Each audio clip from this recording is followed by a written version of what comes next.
Hello, my name is Louis Preventure, and this is my informational speech uh, rough draft. My topic is on how the heart functions. My audience member is my fiance Taylor. Hello. Thank you, Taylor. So, per the American Heart Association, heart disease is the leading cause of death in Americans. And while many people know what the heart is and maybe where it's located, most people don't know exactly how the heart functions. So I'm going to be explaining the structures of the heart, how blood passes through the heart, and then how the electrical system of the heart functions to make it beat properly. Alrighty. So what are these structures of the heart? Your heart has three main kinds of structures. You have chambers, vessels, and valves. And then for those chambers, your heart has four main chambers: the left and right atria and the left and right ventricles. The main function of your chambers is to squeeze down on blood and push the blood from one section of the heart to the next.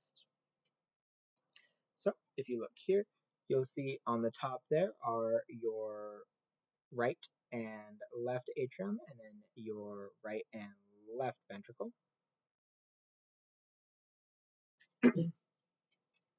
So the aorta are those smaller chambers on top, and they push blood to the ventricles.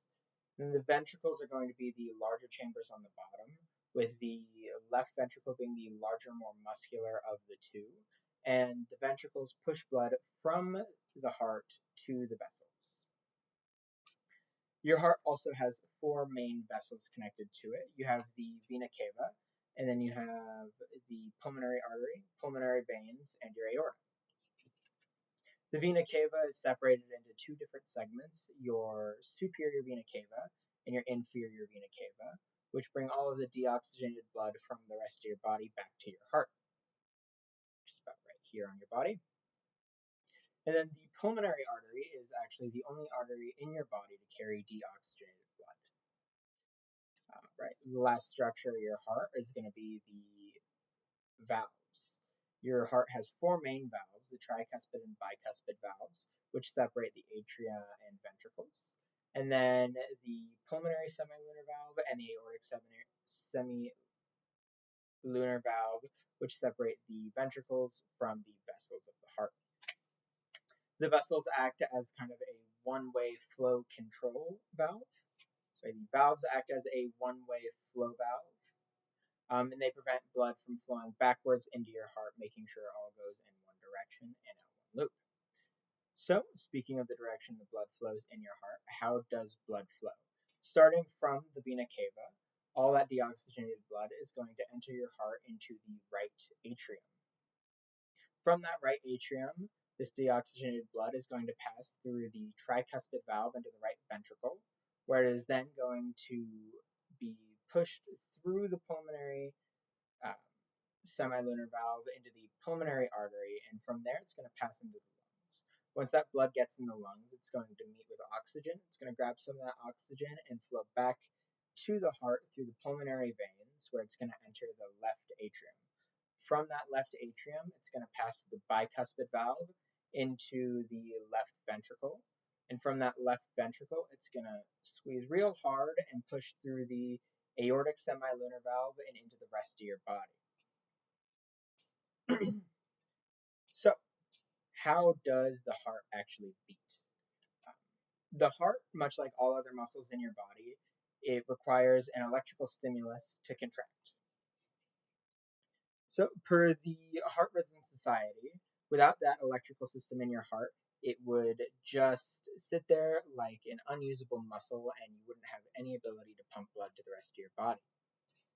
So, starting with the main electrical node of your heart, it's going to be the SA node. It's the pacemaker, which sends all the electrical signals to the rest of your heart, and it sets the beat and flow for your heart to function and pump.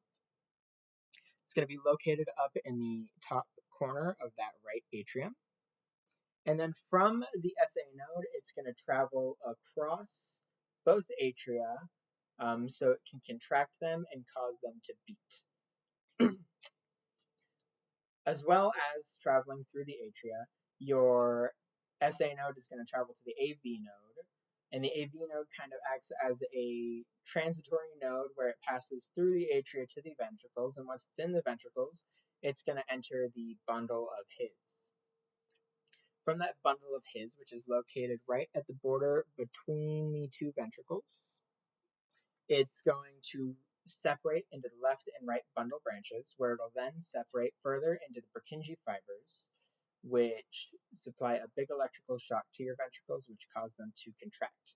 And that all together creates one heartbeat.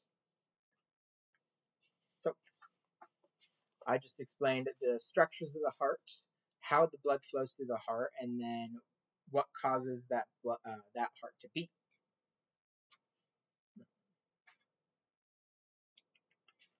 So the heart is the most vital organ, one of the most vital organs in your body, and a lot of people don't know terribly much about it. But the heart is one of the most complex organs in your body as well, and it is entirely required for your body to function properly.